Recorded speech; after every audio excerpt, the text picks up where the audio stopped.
Salut tout le monde, comment allez-vous? Moi ça va plutôt bien. Aujourd'hui on se retrouve pour parler d'un nouveau manga. Aujourd'hui on va parler tout simplement de Jormungand. Alors c'est un manga de Keitaro Takahashi. Il est prépublié entre 2006 et 2012 dans le magazine mensuel Monthly Sunday Jane X de l'éditeur Shogakukan et a été compilé en un total de 11 volumes. La version française est publiée par Mea. Bref, donc Jormungand, c'est une série télévisée d'animation aussi qui a été produite par White Fox et diffusée entre avril et juin 2012. Une seconde saison intitulée Jormungand Perfect Order a été diffusée d'octobre tout simplement à décembre 2012. Les deux saisons sont licenciées par D-BEX dans les pays francophones.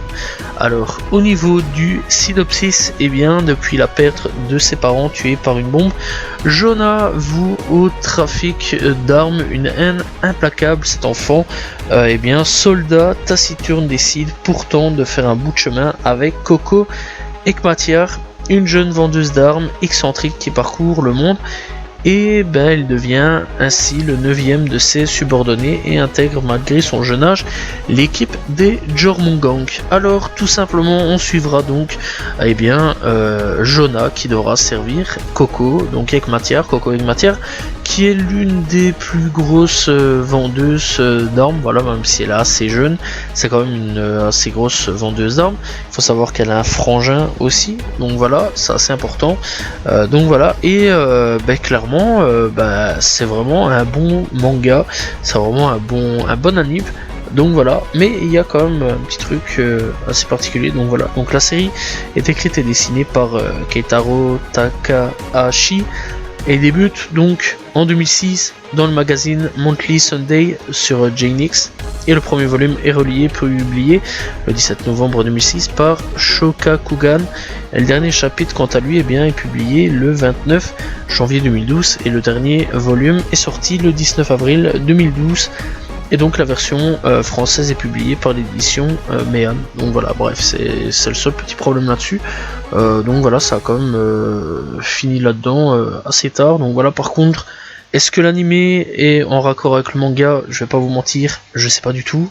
J'ai pas su avoir le manga malheureusement, donc voilà, et ça c'est plutôt bête. Donc voilà, j'aurais quand même bien kiffé donc quand même pouvoir lire le manga. Malheureusement, j'ai pas su le lire, ce qui est plutôt dommage. Donc voilà, bref, alors il faut savoir que c'est un seinen.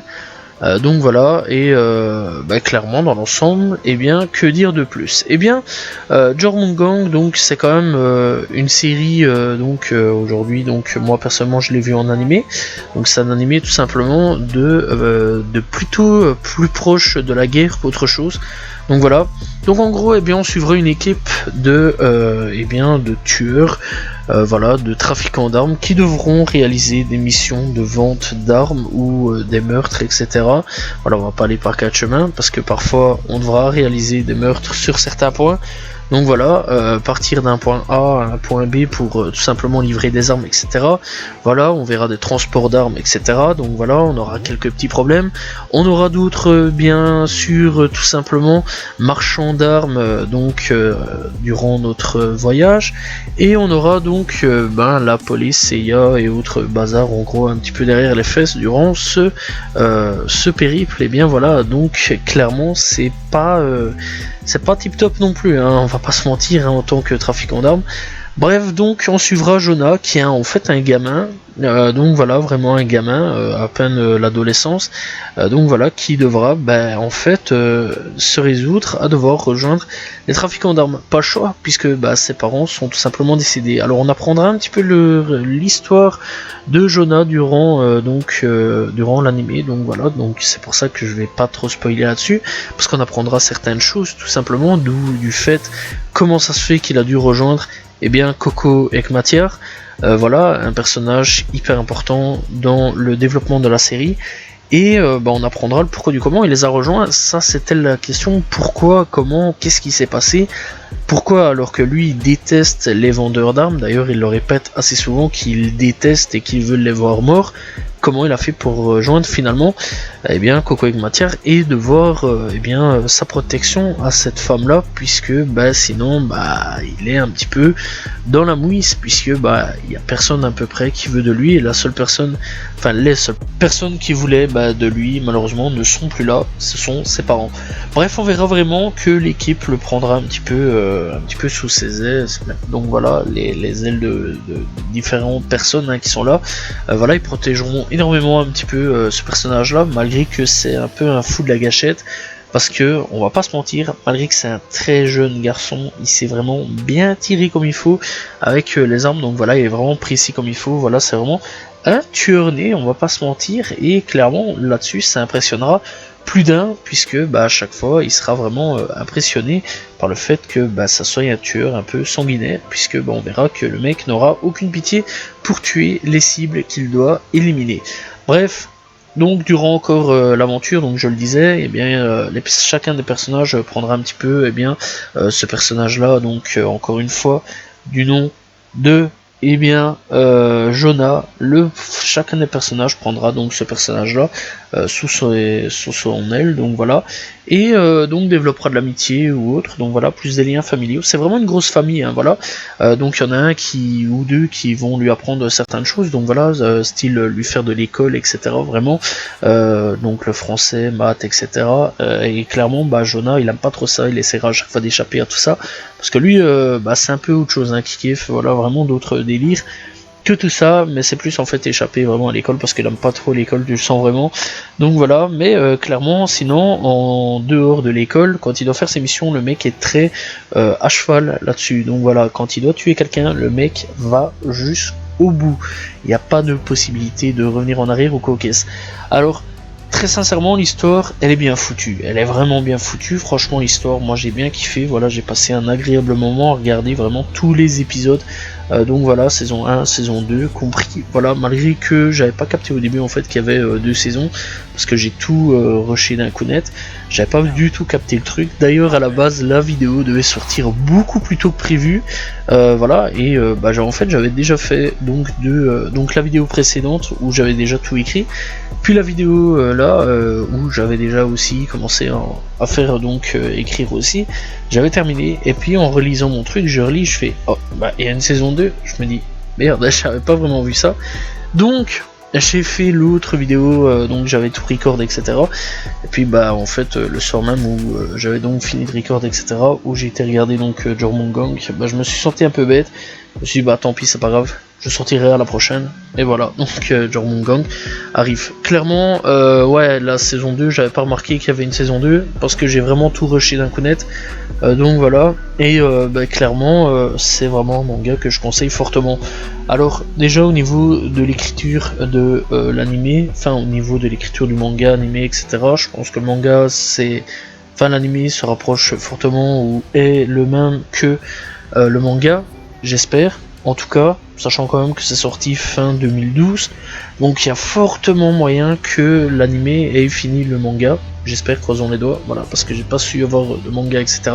Malheureusement, ça m'a été complètement introuvable à ce niveau-là, je trouve ça fort dommage. Donc voilà, et bah, je vais pas vous mentir qu'en ce moment j'achète plus d'autres choses que des mangas ou jeux vidéo ou autres, donc voilà, la vie coûte cher. Bref, donc clairement bah, l'animé, je vous le conseille fortement. Je vous le conseille fortement parce que c'est un très très bon animé. C'est un animé franchement qui m'a beaucoup touché sur beaucoup de choses, que j'ai vraiment bien kiffé. Donc voilà, c'est vraiment un truc assez mature, hein. C'est pas un truc non plus de gamin. Je laisserai pas mon fils de 3 ans ou autre, enfin j'ai pas d'enfant, mais bon, je veux dire là-dessus, je laisserai pas mon fils de 3 ans ou de 4 ans ou de 5 ans regarder ça, c'est quand même assez violent. Voilà, c'est quand même des armes, il y a quand même des balles dans la tête, tout des trucs ainsi. Voilà, c'est pas non plus des trucs pour les enfants. Voilà, laissez votre enfant regarder à la limite Dragon Ball, Naruto, c'est très bien comme ça. Mais allez pas faire regarder des trucs où il y a des balles dans la tête, etc. ou même autre, parce que c'est assez violent quand même. Donc voilà, ça je préviens quand même toujours, hein. Voilà, important. Donc c'est assez violent quand même comme anime. Donc voilà. Mais clairement c'est un très très bon animé, voilà, il y a vraiment une bonne histoire derrière là, derrière tout ça. Voilà, et je trouve vraiment que c'est un animé assez mature, même un adulte, je pense vraiment qui ferait un petit peu tout ça. Voilà, alors on plonge un petit peu dans le quotidien d'un enfant soldat. Alors, C'est très rare, hein. Donc quand on touche un petit peu à l'enfant soldat, alors on rappelle quand même que les enfants soldats ça existe, donc voilà, ce sont donc des gens qui viennent, qui kidnappent des gosses et qui en font des soldats, et en gros c'est de la chair à canon qui sont envoyés en première ligne pour être tout simplement tués par d'autres soldats, voilà, qui se font la guerre. C'est assez triste, mais c'est la réalité des choses. Voilà, et c'est quand même assez grave. Alors je trouve vraiment que l'anime dénonce un petit peu le fait des enfants soldats. D'ailleurs, il y a des passages d'enfants soldats, de réels enfants soldats, puisque il y a un passage là-dedans que ça je vous laisse découvrir. Mais clairement, pointe le doigt vraiment sur le fait des enfants soldats, etc.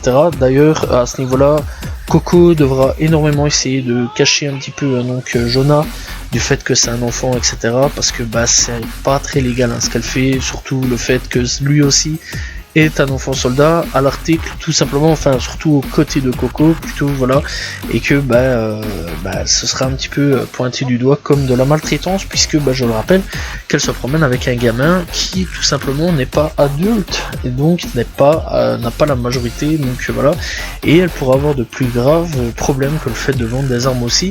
Donc voilà, ça pourrait rajouter des choses en plus au niveau de son casier judiciaire, voilà, déjà qui est pas très glorieux, on va pas se mentir.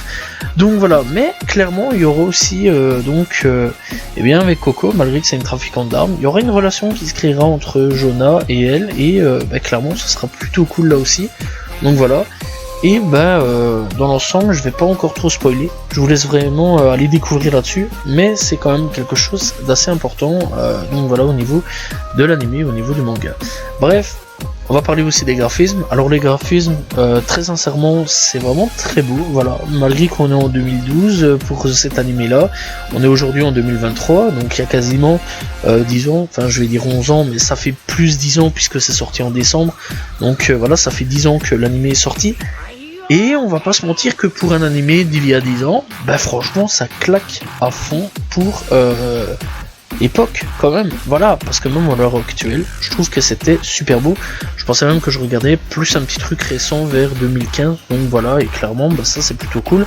Donc voilà, ça veut dire que l'anime a pas vraiment vieilli, voire pas du tout en fait, parce que j'ai trouvé l'anime super beau. Donc voilà, alors si je me souviens bien, il y a des plans scènes en 3D. Par contre, encore une fois, les 3D, à cette époque-là, on gérait pas trop ça, hein, voilà, on va pas se mentir.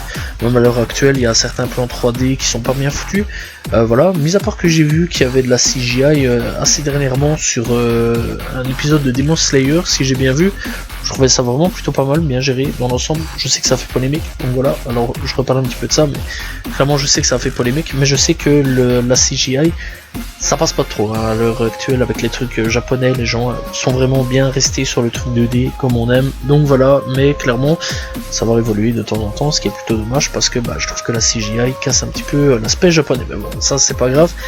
C'est mon avis, comme beaucoup de gens apparemment, mais c'est mon avis.